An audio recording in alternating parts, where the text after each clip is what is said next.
সরকার আমাদের ভবনগুলো নিয়ে যাবে, কিন্তু আমাদের কোনো নিশ্চয়তা দেয় না চাকরির। আমরা আমাদের কাজে বহাল থাকতে চাই, আমরা আমাদের চাকরি স্থায়িত্বকরণ চাই। যেখানে দক্ষ কর্মকর্তা কর্মচারীরা আছে তাদেরকে নিচ্ছেন না, আপনি বিল্ডিংগুলো নিচ্ছেন। আমি একজন আরবান প্রাইমারি হেলথ কেয়ারের কর্মী। আমাদের আর কি সরকারের কাছে তথ্য গেছে যে আমাদের 192টি ভবন যেটা পরিত্যক্ত পড়ে আসছে, কিন্তু তার কাছে ভুল তথ্য গেছে। আমরা এখানে সেবা দিচ্ছি, সরকার আমাদের ভবনগুলো নিয়ে যাবে, কিন্তু আমাদের কোনো নিশ্চয়তা দেয় না চাকরির। আজকে আমরা এখানে সবাই একসাথে মিলিত হয়েছি শুধুমাত্র আমাদের চাকরির জন্য, আমাদের যাতে চাকরির সরকার নিশ্চয়তা দেয়।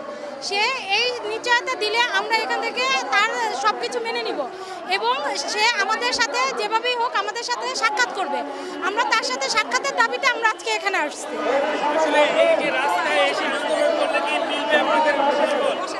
এখন সেটা মিলবে না, কিন্তু তার আমরা চাই যে সে যেন এটা দেখে সে যেন আমাদের সাথে সাক্ষাৎ করে, আমাদের সাথে কথা বলে, আমাদের দাবিটা সে মেনে নেয়।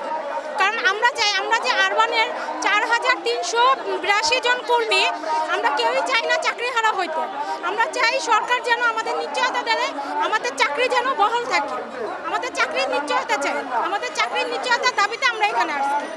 সকল আরবানের কর্মীরা আজকে রাস্তায় কেন? আমরা প্রধানমন্ত্রীর কাছে একটাই চাওয়া, একটাই দাবি, আমরা আমাদের কাজে বহাল থাকতে চাই, আমরা আমাদের চাকরি স্থায়িত্বকরণ চাই। আমরা যদি রাস্তায় থাকি তাহলে আমাদের যে স্বাস্থ্য সেবা গ্রহীতারা আছে তারা আমাদের স্বাস্থ্য চিকিৎসার উপর থেকে আস্থা হারিয়ে ফেলবে। তাদের একটাই কথা, তারা বলছে আপনারা কিসের সেবা দেন যেখানে আপনাদের চাকরির কোনো গ্যারান্টি নেই, আপনাদের যখন বলে তখনই চলে যেতে হয়। এটা কি ধরনের সেবা?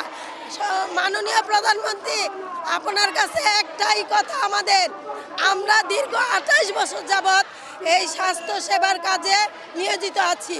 আমরা 28 বছর যাবৎ স্বাস্থ্য সেবা জনগণের ধারে ধারে পৌঁছে দেওয়ার পরে আজকে কেন হঠাৎ করে বলা হবে আমাদের কাজ নেই, আমরা আমাদের চাকরিতে থাকতে পারবো না? আমরা তো এটা মানব না, আমরা এটা কোনোদিনও মেনে নিতে পারবো না। এখন তারা শুধুমাত্র বিল্ডিংগুলো নেবে স্থানীয় সরকার মন্ত্রণালয় থেকে স্বাস্থ্য মন্ত্রণালয়ে, তারাই এই কর্মকর্তাকে নেবে না। কিন্তু আমার কথা হচ্ছে, আপনি জড়বস্তুকে নিয়ে কি করবেন? যেখানে প্রাণ আছে, যেখানে দক্ষ কর্মকর্তা কর্মচারীরা আছে তাদেরকে নিচ্ছেন না, আপনি বিল্ডিংগুলো নিচ্ছেন। শুধুমাত্র বিল্ডিং না, আমরা ভাড়া করা বিল্ডিংগুলো নিয়েও চালাচ্ছি সারা বাংলাদেশে।